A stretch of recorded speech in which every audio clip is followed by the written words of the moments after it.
search and rescue phase of this emergency. We still have multiple different missions that are underway. There are still people that are in harm's way. And it's very important today that we continue to remind folks not to drive through standing water, not to drive around barricades. They are there for a reason. We need to make sure that we are not creating additional emergency situations so that all of our first responders can focus on those that we know are stranded and need help. We're praying for everyone impacted. And while we are in the emergency phase, we're already planning for the stabilization phase, the intermediate housing phase. Because of that, we have established the Team Kentucky Storm Relief Fund. We established it yesterday to assist those impacted by the floods and severe weather systems.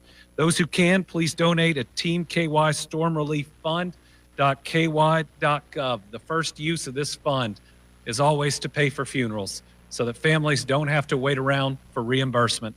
They're already going through enough, and we have far too many families. We're announcing more today that have lost a loved one. The help's needed because we can now confirm 11 fatalities from this event. That number may still grow. That's an addition of 2 since last night. Those include an adult male in Hardin County, an adult male in Floyd County. I want to quickly go over the weather as it's happened and as we're going to see it, and then we'll give some additional updates on where we are. So if we can go to the first slide that shows statewide the amount of rain that we've received, a significant amount of rain. And what this chart should show you is it's impacted all of Kentucky. All of Kentucky still has standing water in different areas. You'll hear in a minute over 300 roads still impacted and closed. So everyone, be careful. Many people going back to work today, picking up their kids from school. Just because those are in and just because the community is up and active doesn't mean every part of it and every road is safe. So this ought to tell you how hard we were hit and also the amount of time it's going to take for the water to go down. In some places that might be most of this week. Let's go to the next one. This tells you that let's go to the historical context slide if we can. This next one that'll come up should tell you how historic that this flooding is. While for parts of eastern Kentucky it isn't equivalent to the July 2022 floods, we saw daily record rainfall set in Frankfort, Paducah, Bowling Green, London, and Jackson. James, if we could do this one, if you see it. Okay. We've seen major flooding that is either occurring or is forecast in the Green, Rolling Fork, and Kentucky rivers. A flood watch was issued around 3 a.m. Thursday morning for roughly the entire state. And if we just stay with the slide that we have up now, you can see these are the rivers in Kentucky. The purple areas are the most significant flooding and flooding risks. The red follow that. Again, a statewide event. One of the biggest challenges is that there is impact and damage everywhere. Just a couple other reminders on the weather. Never drive around barricades. I think we've had at least one rescue in Kentucky that was needed because someone drove around barricades and ultimately into water. If the barricades are up, that means it's not safe. And remember, standing water is never safe. Every time that we have to do a rescue based on someone going around a barricade, it's at least the possibility that we're not responding somewhere else. So please help us out. Want to go to the latest winter weather headlines from Tuesday night to Wednesday night. We have another weather event coming into the Commonwealth.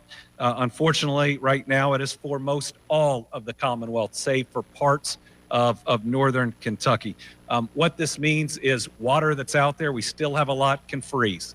We're going to see black ice in different places during both the days and the nights at how cold it's going to get. And remember, the extra snow we're going to get, if we can go to the next slide, is going to be a challenge for our transportation crews. They're out there, they're working hard, But remember, they're also trying to clear roads that are currently closed. They're working on damage that has been done to the roads. The amount of snow predicted and where it's hit has changed since yesterday, and unfortunately, the heavier parts now look like they may hit parts of eastern Kentucky. Actually, if you get all the way out to Pikeville and you can't see it, the way this slide has come up, is going to potentially drop 3 to 6 inches there. So an extra big challenge, and it means we're going to have to make sure that we've got everyone who is displaced because of this flooding in a warm place for the days that are coming ahead, including most of this week that'll be challenging, especially given that at the moment we've got 14,672 people without power. So still dealing with this current emergency situation, and the weather that we have coming is only going to complicate it. As we look at our operation teams, grateful that we have federal USAR teams in from Indiana, Ohio, and Tennessee that are still engaged. As we said yesterday, over 1,000 rescues have occurred across Kentucky.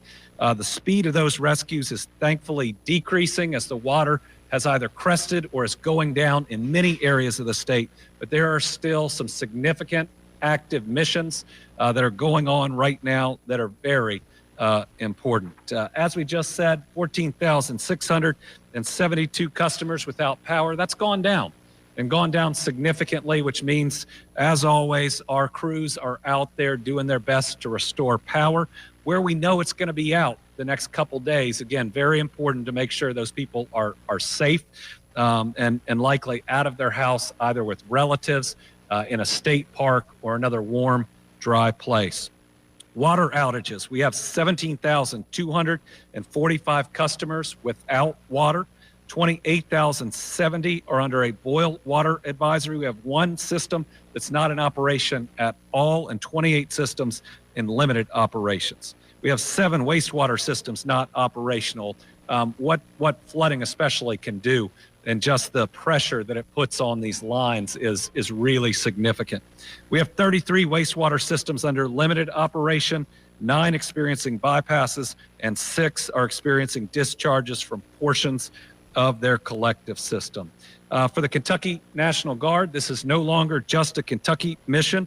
We're grateful for the support of our closest neighbors as the response efforts expand. Currently, 175 soldiers and airmen are engaged in operations, including 4 from the Indiana Guard.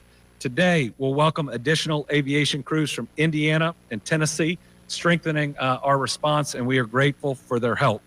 Their mission remains extremely dangerous, yet the Guard always answers the call. During high water operations, 2 National Guard trucks were overcome by floodwaters in separate missions. It got very dangerous for one set of guardsmen. We are glad that they are safe. One dump truck remains underwater and is unrecoverable until the waters reside. This shows you how significant that flooding is and was, because these are high axle vehicles. Despite the challenge, our Guard members remain on the ground, working side by side with our first responders. They'll stay as long as necessary, and we appreciate their dedication. From KSP, since the morning of February 15th, their telecommunicators have answered 6,600 calls for service. They continue to help in any and every way, and especially welfare checks are really going to increase as the water subsides. So we know about some that we've lost and some that we needed to get to the hospital. As the waters come down, KSP and others are going to be going door to door in the hardest hit communities, checking on our people. Thankfully, cell phone service has not gone down in many areas, which gives me some hope about what we'll find. Cell phone service went down both after the tornadoes and in the 2022 flooding. So glad that communication ability has stayed ongoing, at least for many of these areas. 143 people are currently being sheltered at 4 Kentucky state parks and 72 rooms. Jenny Wiley has 90 adults and 23 children, so that's gone down just a little bit. Pine Mountain has 2 adults and 1 child. Natural Bridge has 16 adults and 9 children. we have Buckhorn open, but with very limited capacity. Right now we have 2 adults, and there's a special way that people will have to go in because of damage. Again, very limited capacity at Buckhorn. We think maybe 16 rooms at the most. We may later open Carter Caves for a specific population. We're working on moving right now, so thank you to our parks for opening their doors and helping our people. When we look at the state highway closures, Jim, where are we? We have 344 closures. Those are just state and federal roads. Again, we think this is record numbers of road closures across the state. At least 14 from mudslides, 3 from rock slides. They're in nearly all 120 counties. They are most heavily in western, southern, and southeast Kentucky. Jim will talk in a minute. Check the website that is up for both the closures and the openings, because they're working really hard to get these roads open, and that's going to happen in real time across the Commonwealth of Kentucky. We got 2,300 Department of Highway personnel that are out there focused, that are doing their very best to keep Kentuckians safe. And this is the website, goky.ky.gov. You can find the list of road closures and where they're closed, but also the openings will be displayed on that as they become open. Crews across Kentucky are continuing to monitor high water, signs and barricades, clear slides and debris, assess road damage, but there are going to be challenges, significant challenges for our transportation cabinet, but we ought to view this as for motorists, for our families. There are going to be challenges driving the rest of the week. Remember, lots of water. It's getting really cold, so there's ice. Then we're going to have snow that's going to come over. And once again, the transportation cabinet workers have about 4 jobs right now, and they'll be doing their best, but you should expect conditions to be difficult. Receding water can lead to embankment failures, meaning we could have some more rock slides, mudslides, or roads that become dangerous. And 2 to 6 inches in parts of Kentucky of snow, if we hit it, could make roads treacherous. Driver's license offices in Prestonsburg, Pikeville, and Manchester are closed today. You can't get to them because of water, so appointments and walk-ins have been canceled. Really important with the temperatures and with the people without power, we have 12 emergency shelters open. Hopefully we can get those up on the screens. Breathitt County's Lee College Gymnasium is open. Breathitt County Jackson City School. Clay County Paces Creek Elementary School, Clay County Laurel Creek Church of God, Henderson County Public Library, and the Harbor House of Men, First Baptist Church in Knox County, the Lawrence County Community Center, the Martin County Middle School, McCreary County School Gym, Owen County Senior Center, and New Life Church in Pulaski County. If you're out of power and it's real cold, if you need to plug in those medical devices, please look for one of these emergency shelters where if you need further help, there'll be folks to talk to from local emergency management and others. They can communicate that up to the EOC, and we can try to meet all your needs. When we look at our Justice and Public Safety Cabinet, our Department of Juvenile Justice Community Services offices in Harlan, Pike, and Clay counties have been flooded, and they're inoperable. So we're attempting to locate temporary office locations, and employees are contacting juveniles and their families that are typically served in those locations. The main water source for Breathitt County Juvenile Justice Center has been shut off. That's affected the local juvenile detention center, which will begin using bottled water and is looking for portable showers. The county expects to get it back on within 3 days, but we know that we're going to need water a lot quicker than that. Good news, the water's been restored at Southeast State Correctional Complex located in Wheelwright. The prison's still operating on a boiled water advisory, but we think that'll be lifted soon. Okay, important reminder from yesterday, when to and when not to call 911. If you have an emergency or life-threatening situation, dial 911 for immediate assistance. If you are worried about your life or in that type of situation, call 911. But if you are not, but you have immediate needs, this number and website are where you ought to reach out to. That's 502-607-6665. You call that number, 502-607-6665. If your power is out or inconsistent, no heat or little heat, if you have medical needs or disabilities, no food or unable to cook, no or little drinking water, unable to leave the house, no transportation, phone issues, unable to leave your vehicle, checking on a loved one, and more, remember, these are the numbers to call. As a reminder, yesterday I signed an executive order that will allow pharmacists to refill emergency prescriptions for 30 days. In other news, we will be applying today to Secretary Noem and President Trump for individual assistance for our people. We now believe that we have enough damage and evidence of enough damage to request that help for our people. If we secure it, it will open up immediate need and cleaning and sanitizing money that becomes available pretty quickly to our people. Then it will open up the applications for further individual assistance that go up to $42,500.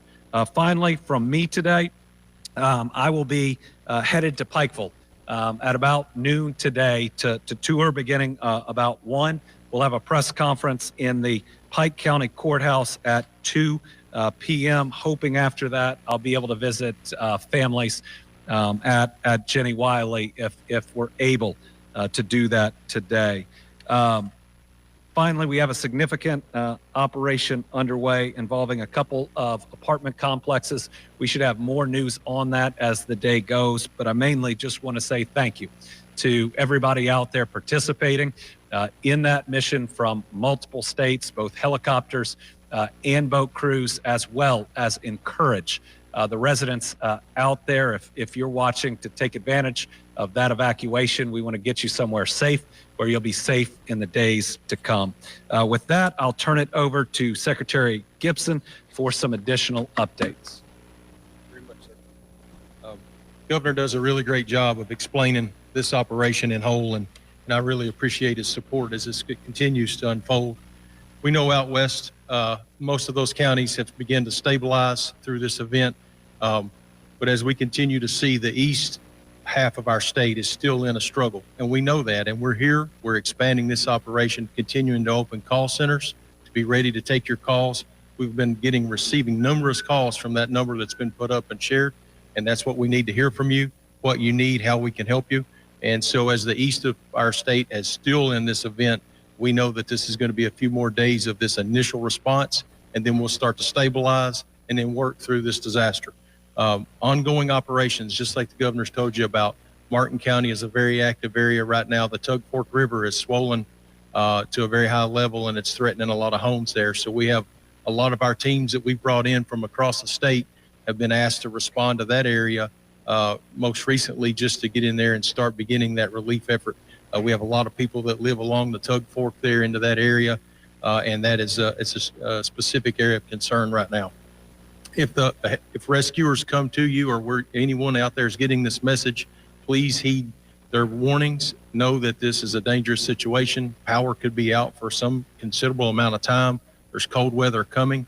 This is going to be a little bit longer event than just because the water may recede and you look out and see it going down. It doesn't mean this event's over. The water may go down, but you may be without power, and you still may not be able to get down the roads to get to safety or get those relief needs that you may have. So just remember, if those workers are coming to you, it's because we've evaluated your situation from what we hear from the ground, what your local officials are telling us. We want to make sure you know that those rescuers are there to offer you that assistance.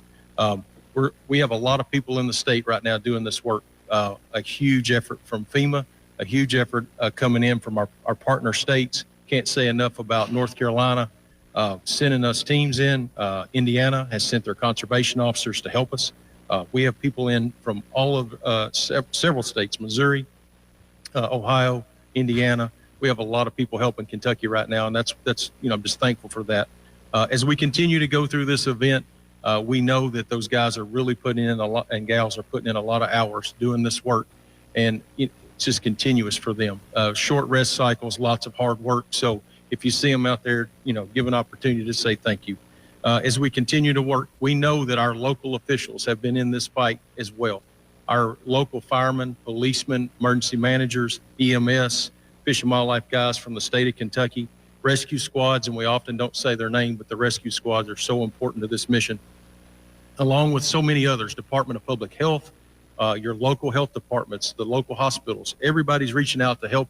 And this is a statewide effort. This truly is what I consider a huge effort to be underway. And it's your government services working to provide you the resources that you have in these times of need.